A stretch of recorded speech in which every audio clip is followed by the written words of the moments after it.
en esta oportunidad es un tema que podría decirse en la dogmática penal contemporánea ya es un tema de moda. Pero, ¿por qué es de moda? Porque justamente la dogmática, y ahí el título de la ponencia, la dogmática convencional, esto es, la dogmática tradicional, básicamente cuando se ha tratado de analizar la parte general, los ejemplos, los casos de análisis se han dado en los delitos de sangre. Es una dogmática heredera de su época. Es muy fácil, hagan memoria cuando ustedes estuvieron la parte general en la universidad, su profesor o profesora, para explicarles la autoría directa, inmediata, el cómplice, quién es cómplice, quién actúa en tentativa, en omisión. Siempre se usaban los ejemplos del homicidio: A mata a B o A viola a B. O sea, los temas de sangre siempre han sido los casos más, digamos, de usanza a los que los profesores han empleado para explicar el derecho penal. Y eso responde, naturalmente, a una época. En esta época, la dogmática no convencional se llama así por cuanto el replanteo, y ustedes aquí en la Sala Penal Nacional lo ven a diario en muchos casos, el replanteo de la configuración de los tipos penales va desde un paradigma de los delitos de resultado hacia los delitos de peligro. Lo que otrora, en una época, eran actos preparatorios, hoy son delitos independientes tan igual que en los delitos de resultado. El delito, por ejemplo, de marcaje es un acto preparatorio, el sujeto todavía no, o la víctima todavía no ha sido, en este caso, afectada, pero ya por el solo hecho de estar acosada, al acecho, ya el ordenamiento jurídico legitima una intervención penal. O los casos de la asociación ilícita. Se reúnen 3 o 4 para planificar un delito que puede ser cometido hoy o mañana o dentro de un año, poco importa cuándo lo vayan a realizar, el sentido de la ilicitud ya está puesto en la mera asociación. Esto es, hay un adelanto cada vez más progresivo, en eso también se llama la expansión del derecho penal. Esto es, que el derecho penal, para brindar la protección de expectativas a la sociedad, para estabilizar y darles un mensaje de protección a la sociedad, ya no espera a que el delito inicie en una fase tentativa o llegue a una consumación, cuál era el paradigma de los delitos de resultado bajo el derecho penal de acto. Ya hoy por hoy el acto se adelanta. Dentro de ese adelantamiento, lo no convencional está en que el paradigma hoy de la persecución penal son los delitos de peligro, peligro abstracto, peligro concreto, en delitos contra la función pública, en tráfico de drogas, en delitos tributarios, delitos de contaminación ambiental, delitos aduaneros, delitos financieros. Ya prácticamente lo que manda en la tipificación, el modelo de técnica es el del peligro concreto o peligro abstracto. Entonces, es por ello que la criminalidad no convencional ya renuncia al dogma causal. Cuando nos enseñaron que la tipicidad dependía del nexo causal entre acción y resultado, nuevamente eso era entendible pues en una época, pero hoy Hegel, cuando nos dice que el derecho penal se legitima cuando marcha al compás del espíritu de su época, esto es, el desafío del penalista está en dar una respuesta a la sociedad de esta época con instrumentos que sean también idóneos para satisfacer esas expectativas. Quiero partir para de una vez entrar a lo actual, que es lo normativo, lo moderno. No por ello quiero decir que lo tradicional esté equivocado, incorrecto, sino que Franz von Liszt, Welling, el mismo Welzel, el finalismo, cuando ellos pensaron la dogmática penal, pues no tenían otra alternativa más que razonar según el pensamiento de su época, sino que ya estamos en otra época. Y hay que decirle hoy un adiós a ese dogma causal. Como paradigma del dogma causal, quiero partir por un caso resuelto por la Corte Suprema Alemana en 1906. Este es un caso en donde la Corte Suprema condena a una persona como autora del delito de proxenetismo. ¿Por qué? La Fiscalía descubrió un burdel que operaba de manera clandestina. Y como estaba prohibido y tipificado, se condena al regentador de ese burdel como autor del delito de proxenetismo. Pero en la investigación se comprobó que el negocio se había mejorado, los parroquianos pues, que acudían a ese burdel se habían incrementado a partir de que en ese burdel se ofrecía como cordialidad de la casa unos vinos. Entonces los muchachos, los jóvenes que iban ahí, pues empezaron a ir con más frecuencia y a sus amigos a invitarles y decirles que no vayan a otro lugar sino ahí, porque además del placer natural para lo cual ellos iban a ese lugar, recibían un vino que era muy agradable, y se investigó y se identificó a la persona que introdujo vino en ese burdel. Este era un vendedor. Esta persona, por vender vino al burdel, dice, aportó una causalidad. Y además, según el finalismo, él sabía, tenía la finalidad, él sabía que el burdel era clandestino, por consiguiente, causalidad más dolo, responsabilidad, y se le condenó como cómplice del delito de proxenetismo. ¿Cuál es el problema a la luz hoy de la teoría de la imputación objetiva? Una lectura que podemos dar de ese hecho. El punto de partida, y aquí quiero ya para fijar por dónde va la teoría de por dónde van los tiros de la teoría de la imputación objetiva, el punto de partida en el análisis de toda conducta no tiene que fijarse en la pura fenomenología causal, en el resultado causal, ni en el psicologicismo de lo que la persona puede tener en su mente, sino el punto de partida debe fijarse en el significado de antinormatividad de la conducta en ese determinado contexto social. No digo que la causalidad no cuente, porque para hablar de homicidio cuanto menos debemos tener pues un muerto, sino que la causalidad opera solamente a un primer nivel de comunicación de información, algo que, por ejemplo, en la presentación que hicimos la semana pasada del libro del doctor Ramiro Salinas Sicha resaltamos, esto es, la causalidad aporta solamente el primer elemento, en este caso naturalístico, de la noticia criminis. Esa noticia criminis tiene que ser sometida a un juicio de valoración, y ahí es cuando llegamos a la imputación. Y lo que determina es la relevancia típica de una conducta, justamente es a través de ese juicio de valoración tengo que establecer si la conducta practicada es acorde o no con la normatividad extrapenal que rige en ese sector. Porque la teoría de la imputación objetiva establece que una conducta es típica no por la causalidad y no por los subjetivos, sino con una conducta típica cuando comunica la superación, la extralimitación de normas extrapenales. En el caso de Daniel Pastor, por ejemplo, que ahora vamos a tener la oportunidad también de comentarla, cuando se discute si lo que él conversó en su estudio de abogados en un contexto de fijar honorarios, cuando él argumenta que él tiene llegada a los miembros del jurado nacional de elecciones, cuando él dice son mis amigos, la pregunta es si ese hablar, ese decir, reúne el significado de un tráfico de influencias. Poco importa lo que él pueda tener en su cabeza, la finalidad, poco importa en este caso la fenomenología, sino tenemos que atribuirle un significado de relevancia o irrelevancia penal a esa conducta. Y el juez penal, a partir de qué elementos, a partir de qué criterios de interpretación, tiene que fijar esa relevancia. Por su pura intuición, por su pura corazonada judicial, bueno, yo creo por mi olfato que este caso sí es responsable, en este caso no es responsable. No, no funciona así las cosas. La teoría de la imputación establece que los tipos penales, cuando tienen elementos normativos dentro de su configuración, en el tráfico de drogas, lo que es transportar, fabricar, lo que es comercializar, en el caso de lavado de activos, lo que es actos de transferencia, conversión, ocultamiento, esto es palabras, elementos normativos, los tipos penales hoy en día prácticamente reúnen la estructura de lo que se llama la ley penal en blanco, porque obligan al intérprete, al penalista, al juez penal, a hacer una remisión extrapenal en la valoración. Tengo que ubicarme dentro del segmento social, dentro de la sociedad.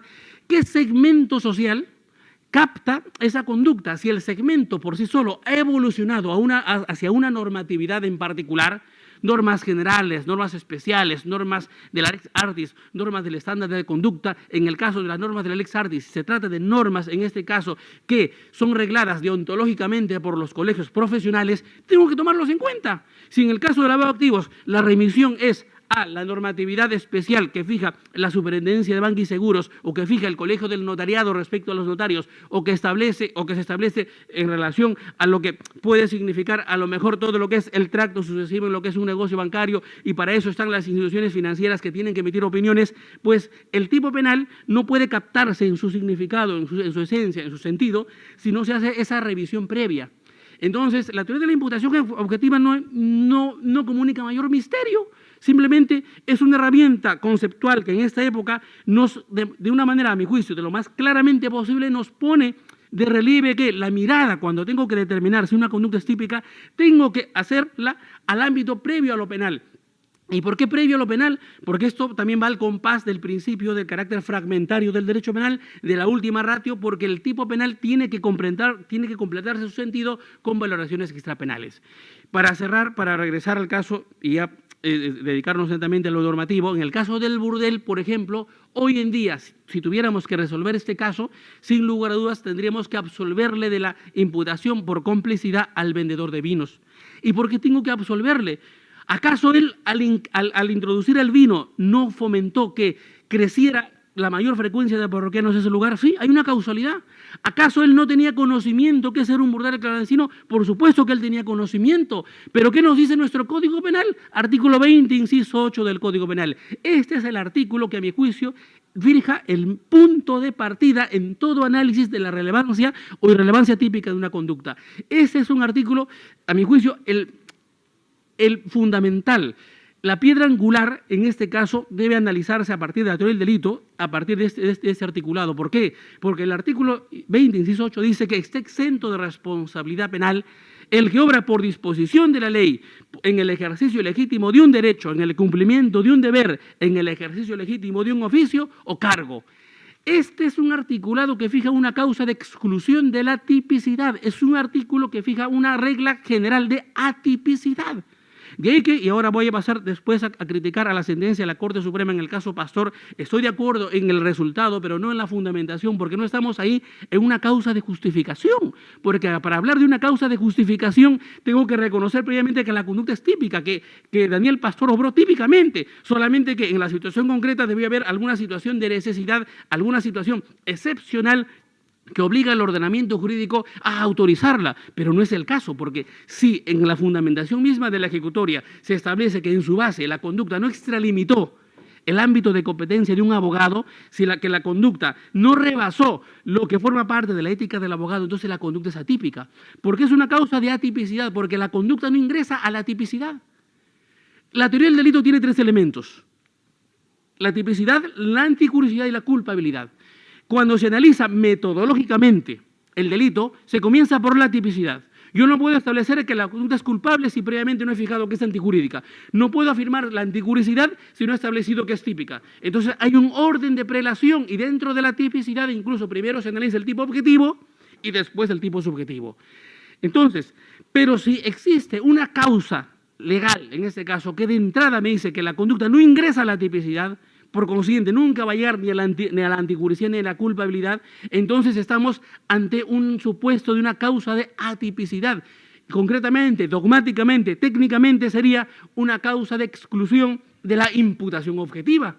Y esto es lo que nos brinda el artículo 20, inciso 8. Dice, está exento de responsabilidad penal el que obra por disposición de la ley, el que de manera natural obra porque una ley así se lo fija, en el ejercicio legítimo de un derecho. Si yo más tarde vuelvo a mi casa, cojo el llavero y abro la puerta, estoy ejerciendo un derecho de propiedad, estoy ingresando a mi casa, ese obrar es completamente atípico. En el cumplimiento de un deber, cuando un policía recibe una orden judicial para detener a alguien y lo detiene y lo lleva al juzgado, ¿acaso lo está secuestrando? Él está actuando en el cumplimiento de un deber. Es el obrar de la manera más natural conforme a un rol intrínseco a esa función, o el que obra en el ejercicio legítimo de un oficio. Y vamos a ver en las ejecutorias respecto, por ejemplo, a los casos del taxista. Hay un caso de una cocinera que he podido conseguir para esta conferencia en lo que respecta a la jurisprudencia de la Corte Suprema. Entonces, el escenario actual en la valoración de la conducta, cuando nosotros hemos de determinar si una conducta es penalmente relevante, esto es, si una conducta es típica, los tipos penales tenemos que analizarlos a partir de la normatividad que el propio lenguaje, la semántica de la tipicidad, la semántica del tipo nos lo diga. La imputación objetiva en este caso constituye el filtro a través del cual esa conducta va a ser analizada. De tal forma que el juicio de tipicidad ya no depende de comprobar resultados, sino el juicio de tipicidad es un juicio de adscripción, de adjudicación de una antinormatividad a una conducta fenomenológicamente o causalmente acontecida. Entonces, las consecuencias de la normativización de una tipicidad nos conduce justamente a tomar en cuenta este orden metodológico. En cualquier caso que yo pueda tener, en cualquier caso que se ve aquí de terrorismo, de narcotráfico, de terrorismo, de defraudación tributaria o de crimen organizado, lo que debo fijar básicamente es la valoración en torno a la conducta. Si la conducta practicada ha sido realizada en el marco de algún rol socialmente estereotipado, entonces lo primero que tengo que ver es si la conducta es atípica, pero si no lo es, entonces ya puedo continuar con el juicio de valoración. Los tipos penales fijan pautas de conducta y esas pautas de conducta no son fijadas en abstracto. Los tipos penales, cuando dicen, por ejemplo, y este caso, a pesar de ser de sangre, es muy ilustrativo, que es el caso del homicidio culposo, el artículo 111, cuando establece el deber de cuidado, el que por culpa mata a otro, esa culpa en abstracto tiene que ser contextualizada a un lugar, a un segmento parcial de la sociedad donde acontece. Porque si la muerte acontece en un quirófano, para determinar si hay, en este caso, responsabilidad médica, tengo que determinar esa culpa a partir de las normas de la Lex Artis que establecen cuáles son las reglas de comportamiento que debe observar un profesional de la medicina. Si la muerte es a consecuencia de una mala cirugía, de un mal corte, o si es a consecuencia, por ejemplo, de una sobredosis en la anestesia, entonces ya podré identificar más o menos a quién le tengo que investigar con mayor razón en relación al otro, por cuanto la culpa está adquiriendo un sentido, la semántica del tipo se está cerrando a partir justamente de la normatividad de la Lex Artis que va fijando en el caso en particular. Pero si la muerte acontece en un atropello en la calle porque un chosicano, por ejemplo, mató, en este caso, a un transeúnte, para determinar si hay homicidio culposo respecto, en este caso, del autor del chofer, ya no me va a servir la norma de la Lex Artis, sino me sirve, en este caso, la ley de tránsito que establece los límites máximos, mínimos de velocidad o las reglas de juego de comportamiento, conductor y peatón. Y si la muerte acontece en alguna industria, en algún trabajo porque alguien se electrocuta, habría que verificar si este es un empleador que subió a lo mejor a cambiar un foco en alguna empresa, no sé, si tengo que establecer si el empleador le brindó la indumentaria adecuada o si estuvo él capacitado, era la persona a quien le atañía, a lo mejor verificar ese defecto, entonces tomaré en cuenta la normativa extrapenal, en este caso de la seguridad laboral. Si se dan cuenta, el tipo penal es uno solo. El tipo penal dice el que por culpa mate a otro. Pero esa culpa puede adquirir un significado variopinto a partir del segmento parcial de la sociedad o el sector social donde se produjo el resultado. Y ese segmento, si ha evolucionado con una propia normatividad, una ley especial, una Lex Artis o una norma de un estándar de conducta, tendré que tomarla en cuenta porque solo así voy a inquirir en el significado, en el sentido de la conducta para determinar, en este caso, si estamos ante un hecho con relevancia penal. En el juicio de valoración, cuando yo me remito a normas extrapenales, el concepto nuclear central de la imputación objetiva es el rol de la persona que interactúa en ese lugar. ¿Por qué el rol de la persona? Porque al fin y al cabo el juicio de tipicidad consiste en establecer si una conducta ha superado o no el riesgo permitido, si una conducta ha rebasado o no lo que socialmente se entiende como adecuado, como aceptado. Y ese rebasamiento siempre va a comunicar el quebrantamiento de deberes, el quebrantamiento en este caso de competencias. Esto es la extralimitación de un rol. El concepto del rol, la palabra rol es bastante fuerte, comunica una bastante carga, a mi juicio, normativa, por cuanto el rol es el conjunto de derechos y deberes que fija una posición jurídica, fija un estatus de la persona en la sociedad. En función del rol yo puedo establecer una diferenciación y puedo fijar, por ejemplo, quién es el director, el gerente, el auditor, el trabajador, etcétera, etcétera, en un contexto determinado. Los roles tienen características. Su primera característica es que el rol es anónimo. El rol del juez, por ejemplo. El rol del juez es un conjunto de derechos y deberes que establecen, que fijan un cargo en particular, pero el contenido es intercambiable. Lo puede ocupar un varón, una mujer. Esto es, lo que importa es aquel concepto objetivo que de manera clara, porque si yo en el quirófano que veo al paciente que ha fallecido y quiero decir, todos responden aquí por igual, incurriré en un error si no tomo en cuenta en este caso la delimitación de las esferas de competencias. Gracias al rol puedo identificar quién es, en este caso, el anestesiólogo, quién es el cirujano, quién es el internista, quién es la enfermera, y podré identificar si hay desvíos, en este caso, de competencias o quebrantamiento de roles, puedo identificar una responsabilidad. Muchas veces en las investigaciones en tráfico de drogas, sobre todo, se encontró la droga, no sé, en un ómnibus de Cruz del Sur, y por consiguiente se investiga a la terramoza, al chofer, al controlador, al operario, al jefe de planta, al gerente general, a los accionistas, prácticamente todos son llevados al proceso. Ahí, por ejemplo, hay un defecto enorme por cuanto a la respuesta de terceros. Yo respondo por una conducta y no respondo por apariencias. Puedo ser feo, pero soy decente. Estoy, en este caso, solamente por pura apariencia, por sospecha, no, a nadie se le puede llevar a un proceso penal, por ejemplo. Es la garantía del principio de culpabilidad, es la garantía del rol, que es individual. La responsabilidad, yo no tengo por qué responder por lo que hizo mi esposa, por lo que hizo mi hijo, por lo que hizo mi mamá, mi papá. Yo respondo únicamente por lo que yo hice. Es la garantía de un Estado de Derecho, salvo que existan deberes de garantes en donde yo soy vinculado, obligado a establecer deberes de supervisión, deberes de control, pero en el caso concreto, si no hay esos deberes, la responsabilidad es netamente individual. Con eso, la teoría de la imputación objetiva va, fíjense, dando una carga argumentativa que, cuando se somete a un análisis en particular, un análisis concreto, tiene una fuerza muy enorme para resolver los casos de una manera mucho más previsible, mucho más objetiva y más segura. Uno de los institutos dogmáticos centrales de la teoría de la imputación objetiva es el riesgo permitido. Y el riesgo permitido, ¿cómo se concreta? Se concreta en función de normas. Son 4 las clases de normas que ayudan a comprender el riesgo permitido. O sea, todos los tipos penales de la parte especial son tipos penales que sintetizan superaciones de riesgos permitidos. ¿Por qué se habla de riesgo permitido?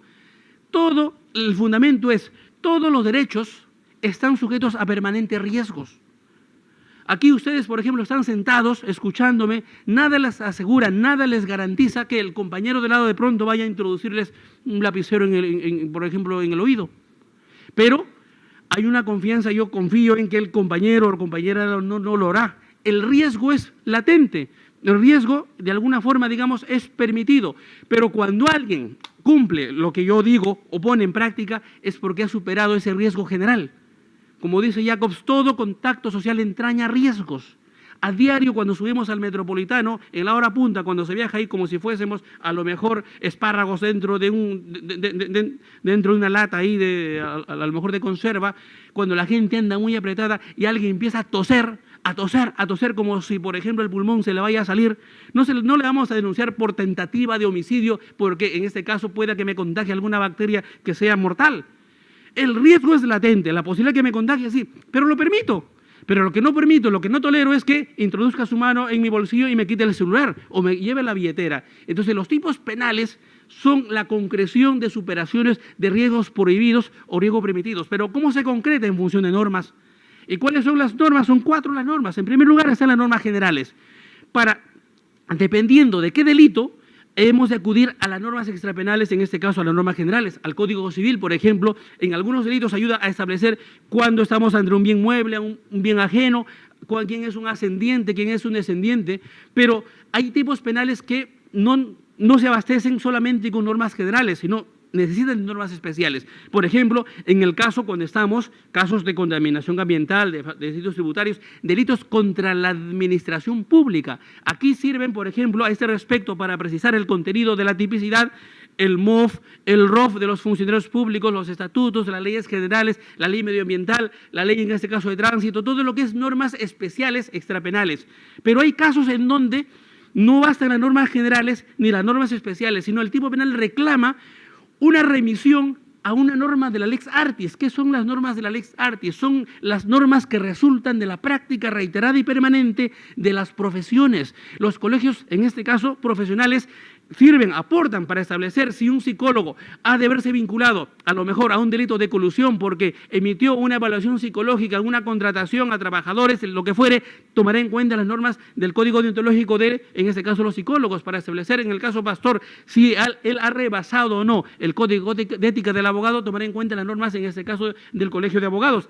O para establecer si un abogado, al cobrar honorario de una persona a quien defiende y esta persona se vincula a un delitos graves, para establecer si esa cobranza, sabiendo que es acerca de la procedencia ilícita del dinero, eso lo vincula a él como autor de lavado de activos, tomaré en cuenta no solamente la norma de la ley de lavado de activos, sino obligatoriamente tendré que mirar cuál es ese ámbito previo fijado por las normas del Colegio de Abogados. Pero eso es el tercer grupo. Hay un último grupo que es bastante polémico y estoy seguro que en la estadística de la sala se verán con mayor casos, sobre todo en los casos de las normas de conducta, de las normas del estándar de conducta. Esto es el caso de los oficios, de caso de personas que como vendedores, taxistas, arrendadores se ven involucrados, por ejemplo, en tráfico de drogas.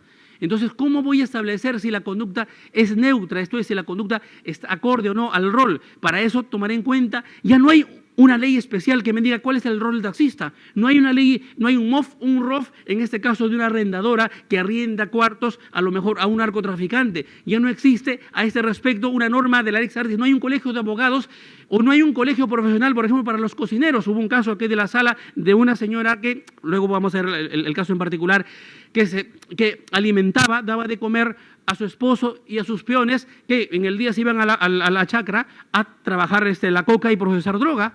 A todos se les condena, pero la Corte Suprema, la otra vía está imponente, dice, confirma la condena para todos, pero menos en este caso para la cocinera, porque el dar de comer a su esposo, el dar de alimentar, dice, a quienes trafican, no adquiere el significado del sentido de traficar.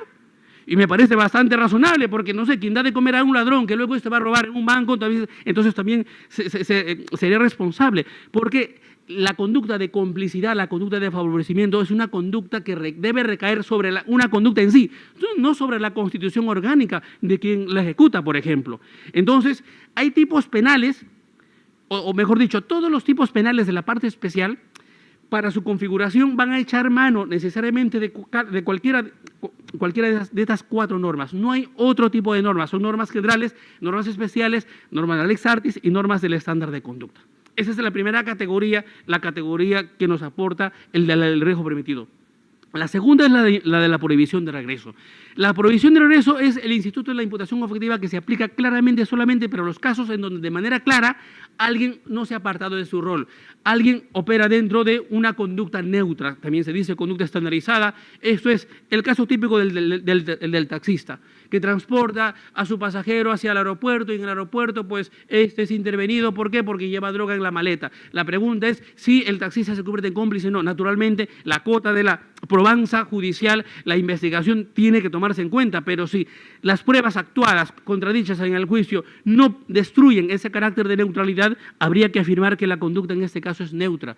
Pero hay dos teorías respecto a las conductas neutras. Hay una primera teoría, la propuesta por Roxin. Dice, o alguien que ejecuta un rol estereotipado como de taxista solamente se convierte en cómplice si en el caso concreto sabía. Si él tenía conocimiento que su pasajero era alguien dedicado al tráfico de drogas o que transportaba droga, se convierte en cómplice. Si el conocimiento es un conocimiento directo, como en el caso del dolo directo, esto es, él sabe de manera clara, entonces se convierte en cómplice. Pero si es un conocimiento probable, dice, ¿qué taxista va a creer la broma que le diga a lo mejor su cliente, oye, por el caso llevo droga? A mí no me importa lo que lleves. Entonces, si en el caso concreto, se lo dijo en son de broma, el conocimiento solamente es probable, como del dolo eventual, dice, ahí no hay complicidad porque es el principio de confianza. O sea, todo va a depender de lo que uno sabe. En realidad, esa teoría, a mi juicio, es bastante polémica porque los romanos decían de internis non judicat praetor, los jueces no juzgan lo interno.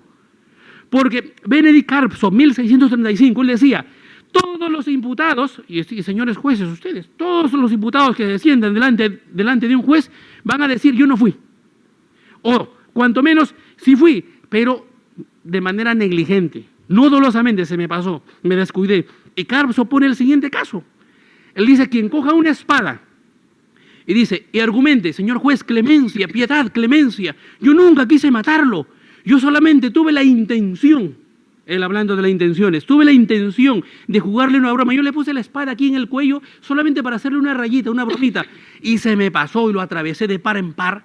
Dice, quien hace argumento para ser condenado solamente como autor de un homicidio culposo, dice, solamente está expresando un argumento de defensa, porque el caso de manera clara ha sido cometido dolosamente, pero no porque nosotros interpretemos su cabeza, su mente, porque nadie lo puede saber, nadie lo puede leer, sino porque el dolo, miren cuán antiguo es Carpso, 1635, antiguo en este caso, vamos en edad, pero moderno, actual en el pensamiento, porque él dice, el dolo y Roxin recientemente, el dolo no está en la cabeza del imputado, el dolo está en la cabeza del juez. ¿Por qué? Porque es a partir de los elementos concurrentes externos a la acción que el juez imputará responsabilidad, y en este caso el juez le imputará y dirá: a usted lo condeno como autor de un homicidio doloso, porque por máxima de la experiencia nadie tiene un cuello tan frágil, tan sensible, que con solamente ponerle la espada le vaya a atravesar de par en par.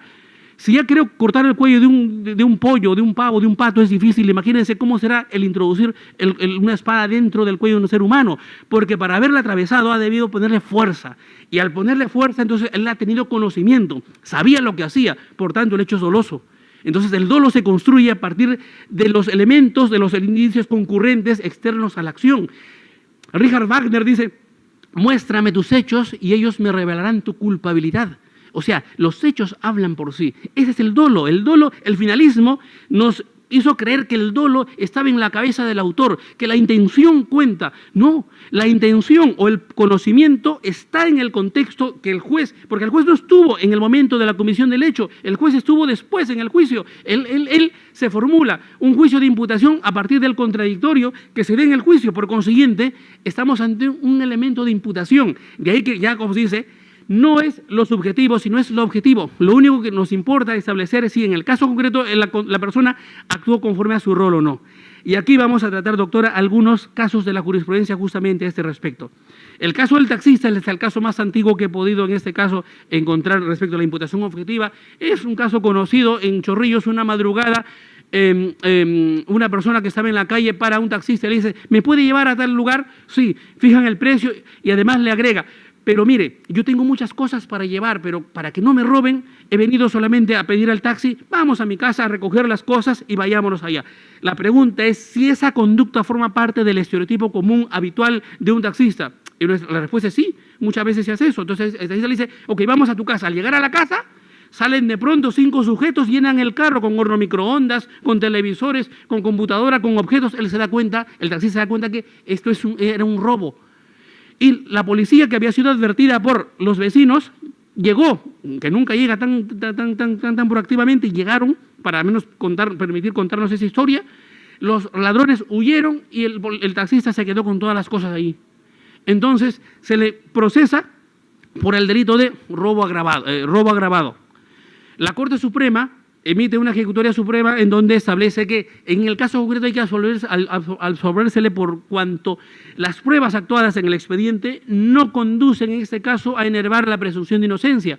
Claramente él obró dentro del marco de un rol socialmente estereotipado. Esto es, dice el Código Penal, está exento de responsabilidad penal, el artículo 20, inciso 8, el que obra conforme a un oficio. Este es un oficio cotidiano. ¿Y qué es un oficio? El oficio es una práctica reiterada y permanente que se da en la sociedad, que por su práctica genera un estereotipo social, pero un estereotipo de licitud, porque no hay ninguna norma que establezca que es un taxista, pero por la práctica sabemos en nuestro país que el taxi es un servicio que desempeñan algunas personas que a cambio de un precio transportan a su pasajero a su lugar de destino. Pero es el taxi de este país. Pero porque si usted va a Alemania y está en la calle, por ejemplo, y ve los taxis allá, cuando están libres tienen una luz verde encima del vehículo, están ocupados, están en luz roja. Si están en luz verde, usted le levanta la mano, nunca se van a parar. Usted le muestra un billete de 500 euros, mire, yo le pago 500 euros, Yemen, nadan. ¿Por qué? Porque hay paraderos para taxis, o hay teléfonos en donde uno llama y el taxista no lo recoge. Pero a ver si en este país hubiesen paraderos de taxi, seguramente nadie los coge, porque si vemos a un taxi parado ahí, estamos pensando que está esperándonos, es un marca. La garantía para nosotros es tomar un taxi, pues que esté en marcha y que esté vacío. ¿Se dan cuenta? Entonces, el juez penal tiene que interpretar el oficio, tiene que, digamos, hacer una especie de observación de cómo funcionan las reglas de juego en su sociedad para calificar claramente ese oficio como estereotipado. Pero en el caso de un funcionario público, el juez penal tiene a su disposición el MOF, el ROF, el reglamento, en donde de una manera mucho más clara, mucho más fácil, le va a permitir establecer con claridad, ¿no?, si la conducta ha sido practicada conforme o no a ese oficio. En la segunda ejecutoria, la ejecutoria del médico terrorista, que inicialmente se dio aquí en esta Sala Penal Nacional y en la Corte Suprema fue confirmada el ponente, el doctor San Martín Castro. Este es un caso en donde es fascinante por dos considerandos de la Ejecutoria Suprema, porque en el caso concreto, este es un médico que su rol o su función era de curar las heridas a personas de Sendero Luminoso que se enfrentaban al ejército allá en la zona del Guayaga, ahí en la zona, en una época captada mucho por el terrorismo. Pero el fundamento, el primer considerando que se da en la ejecutoria es el siguiente. Un médico tiene por el juramento hipocrático el deber de curar las heridas sin hacer acepción de personas, sin importar la condición, en este caso, de su paciente. Sea terrorista, sea un campesino, sea un juez, sea quien fuere, da igual, él tiene la obligación únicamente de curar las heridas. Segundo considerando, dice, pero en el caso concreto no estamos ante ese supuesto. Porque si fuese ese el supuesto, la conducta sería neutra y la conducta quedaría impune. Porque las pruebas demuestran que este médico además realizó acciones de contribución a que la organización no quedara desmembrada, porque muchos de los pacientes le decían, mire doctor, ya estamos hartos de llevar esta vida, de estar viviendo ahí en medio de la selva, queremos apartarnos y de Sendero Luminoso, y el médico le decía, no, quédense ustedes ahí, gente como ustedes, jóvenes como ustedes son necesarios para conseguir instaurar la dictadura del proletariado, es necesario que la lucha armada continúe. Pero ya quien hace esa conducta de agitación o de colaboración a que la organización se mantenga, ya no lo hace comunicando el estereotipo neutro de médico, sino como de cualquier otro ciudadano que se involucra, en este caso, con actos de terrorismo. Por eso es que se le confirma la condena, en este caso, por actos de colaboración con el terrorismo. El tercer caso es el caso del jefe de la banca personal, ponente también otro San Martín Castro. Este es un supuesto en donde en el año 2003 el gobernador regional de esa época de La Libertad fue al banco de crédito a cobrar, en este caso, mediante varios cheques, un monto como de 4 millones de soles. El cajero, obviamente, al ver tanto monto que debía pagar, fue al jefe de la banca a pedirle autorización, a pedir su visto bueno, y ese señor, comprobando el título valor del cheque, que estaba bien lleno, que era original, que se identificaba la persona que iba a cobrar, no tuvo más opción porque así le establece su normatividad, su MOF, en este caso bancario, que debía autorizar el pago. Pero luego este gobernador fue sometido a una investigación penal por enriquecimiento ilícito, se le descubrió un desbalance patrimonial que no puede sustentar razonablemente y se le abrió proceso por el delito de enriquecimiento ilícito, pero junto a él como cómplice al jefe de la banca personal por haber autorizado el pago de esos cheques. ¿Será posible? Fíjense, 100 años después, Franz Foglis perfectamente vivo por la causalidad, porque si él no hubiese autorizado el pago del cheque, entonces el otro no hubiese incrementado su patrimonio de manera ilícita. Para que esto haya llegado a la Corte Suprema, en una excepción de la naturaleza de acción, es que han habido 2 instancias previas en donde perdió su excepción. Y el fundamento que pone el doctor San Martín Castro es tan sencillo porque cita un pensamiento de Jacobs que me lo aprendí de memoria a partir de esa ejecutoria y dice, nadie responde por el cabal cumplimiento de sus obligaciones. Así tan sencillo. Nadie responde por el cabal cumplimiento de sus obligaciones. ¿Y cuáles son las obligaciones de un jefe de banca? Están puestos y le cita la normatividad, eso es, entre ellas, autorizar el pago de cheques. La pregunta es, pero si él sabía o tenía sospechas acerca de la ilicitud o de la procedencia del dinero, según la ley vigente sería, ya, en todo caso, ya el problema sería otro, sería el lavado de activos, porque tendría la obligación de avisar a la oficialidad de cumplimiento para que haga alguna investigación, pero al callarse a lo mejor se podría generar una responsabilidad por los activos, pero no en este caso como acto de complicidad de enriquecimiento ilícito. El caso de la arrendadora, ponente, doctor Villastein, en Lucayali, una señora alquiló un cuarto a unos sujetos que se dedicaban, pues la ejecutoria no da muchos elementos, pero eran personas que eran investigadas por narcotráfico. Entonces la imputación es haber realizado actos de colaboración con el narcotráfico. Y la Corte Suprema dice, mientras arrendar cuartos es un oficio socialmente estereotipado y no hay una prohibición de arrendar cuartos a narcos, no lo dice así, pero digamos, lo digo de una manera mucho más clara, más sencilla, entonces la conducta comunica el significado en el caso concreto de ser neutra. ¿Ya? ¿Se dan cuenta? Es que estamos en un escenario de los oficios. Los oficios siempre son los más problemáticos. Ahí el juez penal tiene que hacer una evaluación bastante ardua a partir de la interpretación de lo que es la práctica social, la costumbre social, cómo funcionan las reglas de juego en este caso del arrendamiento. Pero la Corte Suprema lamentablemente no fija mayores directrices conceptuales, pero da la solución de que quien arrinda cuartos a personas procesadas por narcotráfico no se involucra en los actos propios a lo que esta persona es investigada. El caso de transportista, ponente, doctor Duberlí Rodríguez, es un caso en donde a un sujeto, no conozco la zona, pero dice, de la provincia de San Francisco, venía hacia Huamanga una cúster en donde el cobrador, por 150 soles que le dieron, traía 100 gramos de clorhidrato de cocaína camuflado en una frazada en la canastilla. A mitad de camino, en un control policial, se descubre esta droga y procesan a ambos por el delito de tráfico de drogas 296, incluso 297. La Corte Suprema confirma la condena para el cobrador, pero absuelve al chofer. Dice que el rol del chofer no consiste en hacer averiguaciones, esto es, de establecer vigilancia, control sobre las cosas que va en la cúster que él maneja. Él solamente se limitó a desempeñar su rol de chofer. Pero es interesante el considerando adicional. Hay un considerando adicional, dice, en el caso concreto, además, el chofer no sabía que su cobrador llevaba camuflado droga. Pero hay un considerando, dice, en el caso de haber sabido, y esto me llama la atención, poderosamente la atención, porque calza claramente dentro de la imputación objetiva en un sentido muy objetivo como el de Jacobs. Dice, en el caso de haber sabido, igual le rige la impunidad. Él no responde, porque en todo caso ese conocimiento lo obligaría a él solamente a denunciar, generaría un deber de solidaridad de denuncia. El delito por el cual respondería es el delito de omisión de denuncia, porque sabía que en su vehículo alguien estaba llevando escondido droga.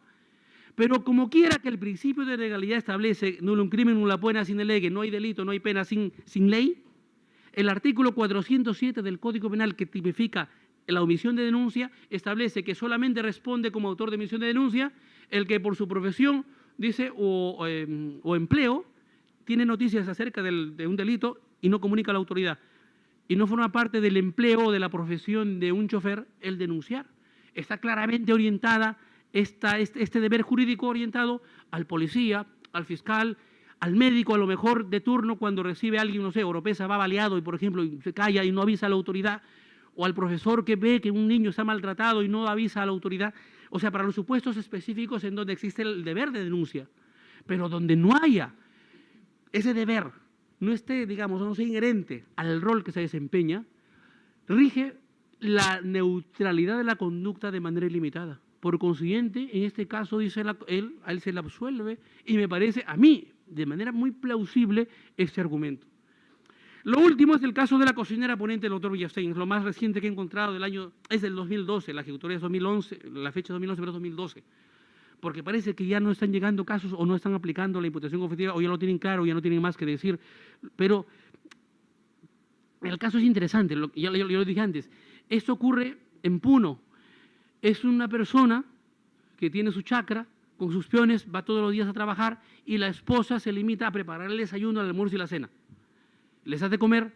En la ejecutoria no se dice si ella sabía o no sabía, pero es la persona que dentro de una distribución de roles y funciones, su rol dentro de la organización es la de dar de comer a aquellos que luego van a dedicarse a traficar. La absuelven, confirman la condena para todos, pero ella la absuelven. ¿Y cuál es el fundamento? Dicen, el estereotipo de cocinar, de cocinera, dice. Forma parte del rol de una cocinera en este caso, perdón, por el hecho de cocinar, dice, una persona puede verse involucrada en un acto de narcotráfico. Hay que ver, dice, la semántica del tipo, porque el tipo penal de narcotráfico es el que trafique, comercialice, transporte, tal, pero la acción de cocinar está bastante lejana al sentido de la semántica de esa tipicidad, por una parte, y por otra parte, por cuando estamos ante un rol general, esto es de cocinar, y eso no convierte a nadie. El dar de comer a un ladrón, el dar de comer a alguien que delinque, no le hace cómplice o partícipe del delito de esta persona. Y por ello es que establecen la absolución para esta cocinera. Por último, la imputación a la víctima. La imputación a la víctima en lo que, por ejemplo, y aquí está el doctor Ramiro Salinas Sicha, la semana pasada el doctor Jorge Salas Arenas, cuando analizó su libro en el capítulo de la estafa, ¿no? Dijo que sería bueno que para el próximo capítulo se vea los casos de estafa en donde la víctima es la víctima crédula, la víctima torpe o la víctima, me han contado, no sé si ese caso será de la vida real, el otro día en Lima Norte, bueno, es de la vida real, es un juez que me ha contado y le he dicho, por favor, me gustaría en su momento, cuando resuelva, obtener copias de esto para analizarlo académicamente. Es el caso, dice, de en Comas, una persona, un chamán, se hizo famoso por hacer el baño de la prosperidad, el baño de florecimiento a la gente, se hizo famoso y este fue y le dijo, bueno, ¿qué quieres? Quiero que me multipliques, estoy cansado de vivir tan limitadamente económicamente, quiero que me multipliques mi patrimonio. Le dijo, te vamos a dar el acto de la prosperidad. Lo bañó en flores, le bañó varias veces y le dijo, pero la próxima vez trae todas las joyas que tienes en tu casa, tus relojes, todo lo que tengas, anillos o lo que fuere, tráelas. Incluso con el, digamos, a espaldas de su esposa, llevó las joyas de ella y se lo entregó y lo enterraron en el jardín, en este caso del chamán, y le dijeron dentro de 15 días vamos a abrirlo y cuando lo abramos va a ser que eso se va a multiplicar, pero mientras tanto sigamos dándote el baño de florecimiento. Le siguieron bañando después de 15 días, pues abrieron eso y solamente habían latas, dice, podridas, y le dijo, ¿dónde están mis joyas? Lo que pasa es que tú tienes demasiada maldad en tu ser, necesitamos pues continuar con lo ¿qué baño ni baño? Yo quiero aquí ahora mismo mis joyas. No, pues nada, no hay. Y lo denunció por el delito de estafa. Hay estafa en ese caso, la estafa presupone un engaño. Hay engaño ahí en donde ante tus narices de manera clara ves que lo que te proponen es algo irracional, es algo que claramente escapa a todo conocimiento general estandarizado, como para decir que la persona está siendo instrumentalizada o la están timando de ninguna manera. La imputación a la víctima, fíjense, es un instituto de la imputación objetiva que excluye la tipicidad, o sea, declara una atipicidad de la conducta del autor allí en los casos cuando la víctima ha favorecido su autolesión. Pero, ¿cuál es el fundamento? El fundamento es el principio de autorresponsabilidad. Esto enlaza con una idea hoy actual del fomento de la autonomía de la persona. Lo que pasa es que hemos estado acostumbrados a que el derecho penal ha sido demasiado paternalista. El derecho penal no puede tratar a los ciudadanos como a niños.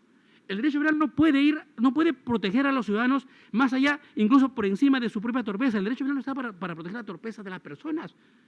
¿Qué pasa? Hay un puente peatonal puesto por el Estado para que las personas mismas justamente tengan la posibilidad de no ponerse en peligro sus bienes, estando a 1 metro del puente peatonal deciden cruzar la avenida, jugárselas en la avenida, no sé, por ejemplo aquí en la Panamericana Sur, y son atropellados. Y quien conduce está incluso bajo el efecto del estado de ebriedad y superando la velocidad máxima. Roxin dice en esos casos, solamente la responsabilidad es por conducción en estado de ebriedad y si existe como delito, en España es delito, aquí no, la superación de la velocidad máxima en casos concretos, responderá por ese delito o responsabilidad administrativa, le quitarán el permiso de conducir, lo multarán, pero respecto a la muerte no hay homicidio culposo. No, no puede ser, pero si lo ha causado, lo ha matado. Efectivamente, la fenomenología está, pero esa muerte comunica en ese caso el sentido de un obrar autorresponsable, has actuado como suicida. El derecho penal no protege las autolesiones, no castiga, no reprime las autolesiones, sino las heterolesiones, el lesionar a otro. Pero no es tan fácil de aplicar, hay que comprobar 3 elementos. En primer lugar, la actuación conjunta. Autor y víctima deben actuar juntos. No solamente el autor, sino la víctima también. En segundo lugar, actuación libre de la víctima. La víctima, en el caso concreto, debe obrar en libertad, no debe estar coaccionada, amenazada, engañada, debe obrar en su manifestación plena de su voluntad. Y por último, que el autor no tenga un deber de protección directo sobre la víctima, porque si la víctima estaba sujeta por ser enferma, por ser menor de edad, por ser en este caso, no sé, tener alguna dolencia psíquica o ser dependiente física, orgánicamente del autor, el hecho siempre le pertenecerá solamente al autor. Para terminar, hay un caso de la Corte Suprema Alemana muy gráfico, es hasta gracioso, pero que permite, a mi juicio, ilustrar la aplicación concreta de la imputación a la víctima, en este caso como instituto de la imputación objetiva. Es el caso Sirius, Corte Suprema Alemana, 1983. Una jovencita se enamoró perdidamente de un chico. Tanto lo quería que, y dice en la sentencia, en una de las conversaciones le dijo, tú no serás de este planeta. ¿Y por qué? Porque pues tú eres caballeroso, eres educado, romántico, la verdad te bañas, pero no debes ser de este planeta. Y él le respondió, lo que pasa es que vengo de una estrella muy lejana, la estrella Sirius. ¿De Sirius? Y cuéntame cómo es Sirius. Claro, cualquiera puede pensar que esa conversación va en el marco solamente de eso, de lo romántico que se inventa, ¿no? que se baja a la luna, se roba el sol. Le dice, Sirius es una estrella muy bonita, todos los que viven ahí, pues viven en paz, ahí no hay cárceles, ahí todo es cultura. Con razón, le dice, porque tu nobleza, tu naturaleza en sí es la de un ser pues excepcional. La relación va avanzando y él descubre que ella había heredado una fortuna que la convertía en millonaria y la convence de abrirse un seguro de vida, donde él es el único beneficiario. Si ella fallecía, él cobraba hoy, al valor de la moneda, unos $200.000. Cuando ya estaba activo el seguro, él la convence de ir al sur de Alemania, a orillas del lago Constanza, entre Alemania y Suiza. Es una zona muy usada por las parejas para pasar su fin de semana romántico. Estando ahí, la convence a ella de lo siguiente: llena la tina con agua, le dice. Una vez que esté llena, vas a entrar en ella, vas a enchufar la secadora, la vas a encender y la vas a soltar. Ojo, no vas a morir, ¿ah? Solamente en espíritu. Dice, vas a salir, tu cuerpo se va a quedar acá y yo te voy a esperar en el lago. Porque yo de Sirius he venido en espíritu también. Este cuerpo no es mío, es un cuerpo humano. Yo he venido en espíritu. En espíritu no vamos a ir allá, pero me vas a dar tiempo para cobrar la moneda, para cobrar el seguro, porque en Sirius, como en Alemania, rige la misma moneda. Cuando nos vayamos a Sirius, que nos acabe la plata de gozar, no sé, nuestras vacaciones en Sirius, vamos a regresar. Tu cuerpo te esperará y seguiremos aquí viviendo. Ella le dijo, pues contigo, mi amor, a donde quieras que tú vayas, voy yo, lo que tú quieras. Se introdujo ella en la tina, llenó la tina con agua, una ceremonia ahí muy especial, un ritual ahí de amores ahí que ella se inventó, y se encendió la secadora, la soltó, pero no murió. Quedó muy herida. Malherida, fue a darle el alcance a él, a la orilla del lago, y en el lago le dijo, pero no puede ser, sigues ahí con tu cuerpo. Le dijo, es que esto es lo que tenemos, ¿no? Y bueno, inténtalo de nuevo. No, eso duele. Entonces, él la castigó con su indiferencia. Le dijo, en realidad no estás tú, los pactos de amores que no hemos hecho, tú los has incumplido. En tu caso, en realidad, de parte de ti, no veo sinceridad. Y la abandonó, la castigó con el látigo de su indiferencia. Malvado muchacho. Unas amigas la auxiliaron y a mi juicio la malaconsejaron, porque, bueno, es una broma. ¿A qué la malaconsejaron? De denunciarlo. Y lo denunció por 2 delitos: tentativa de asesinato, según el Código Penal alemán, y tentativa de estafa. La justicia alemana en todas sus instancias lo condenó. Lo condenó. Si hoy tuviéramos que revisar ese caso, y yo soy juez, doctora, estuviera en mi despacho, lo absolvería en una ahí. En una ahí. No me temblaría mano. ¿Por qué? Vamos a lo siguiente. Actuación conjunta. Él actuó solo. Es más, ella es la que hizo más. Ella se introdujo en la tina y hizo todo. Actuación libre de la víctima.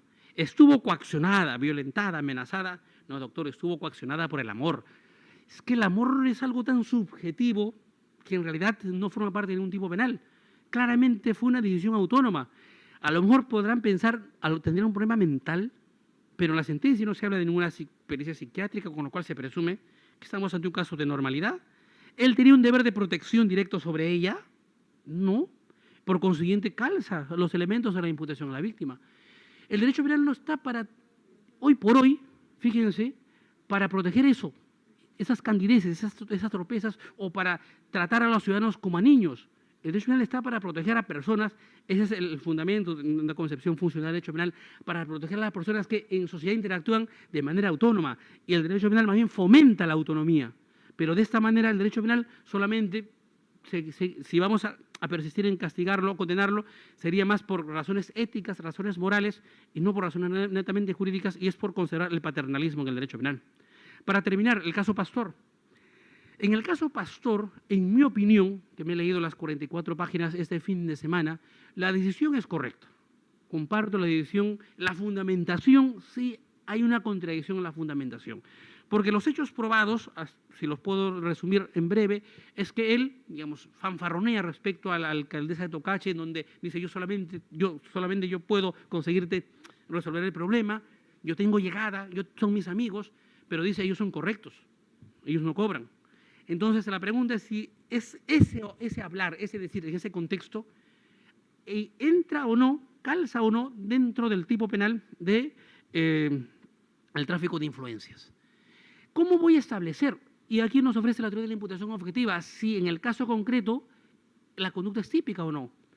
Estamos ante una conducta practicada en el ejercicio de una profesión, entonces lo correcto es que como en los casos de homicidio, en los casos de defraudación tributaria, de contaminación ambiental, he de solicitar la opinión de la UEFA, de la SUNAT, del INDECOPI, en los casos de propiedad industrial, en los casos justamente en donde se ve involucrado un abogado, pues el Colegio de Abogados, las normas deontológicas, las normas éticas me dirán, pero es que ese sector de la sociedad regula la competencia de las personas que interactúan ahí de esa manera, deontológicamente, y están al servicio las normas del Colegio de Abogados, las normas de la ética.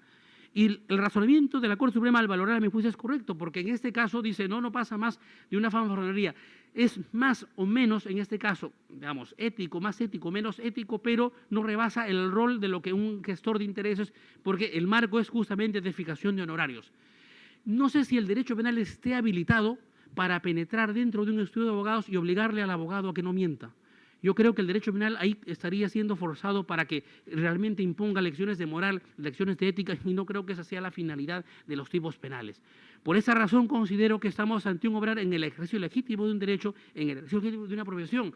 Pero el tremendo problema que veo es que, ¿por qué esto lo ven como una causa de justificación? La causa de justificación está claramente establecida en el Código Penal para la legítima defensa, para el estado de necesidad. Eso es para situaciones en donde hay una causa que justifica, hay una situación de necesidad. Por ejemplo, oiga, ¿usted acepta haber disparado a este señor? Sí. ¿Y le disparó usted ahí en la cara? Sí, sí, señor. ¿Y por qué? Porque en la situación concreta, él, con su arma, pues nos agredió a mi esposa y a mí y nos quitaba la cartera. Y yo tenía el arma y era la única forma que yo tenía para defenderme. El derecho me obliga a mí a tolerar incluso el hecho de que me tengan que agredir. No, hay un fundamento general. Nadie está obligado a soportar un injusto. Esto es, me autoriza excepcionalmente a defenderme. Por consiguiente, yo actúo típicamente, lo mato, quebranto una prohibición, dolosamente, claro, yo sé lo que hago, le estoy disparando, la condena es típica, pero no es antijurídica. ¿Por qué? Porque está amparada en la legítima defensa. Pero si me van con la fundamentación originaria, que es una fundamentación de imputación objetiva, lo correcto era decir que la conducta es atípica. Pero si van a decir que hay una causa de justificación, entonces están reconociendo implícitamente que él quebrantó la norma jurídica. Y lo hizo dolosamente, solo que excepcionalmente. Pero ¿dónde está la excepcionalidad? ¿Dónde está la situación de necesidad? ¿Dónde está? No hay. Entonces, ahí está la contradicción intrasistemática. Pero bueno, su contenido, si esto se ve como una conducta propia de la imputación objetiva, yo diría que estamos ante un obrar atípico. Muchas gracias.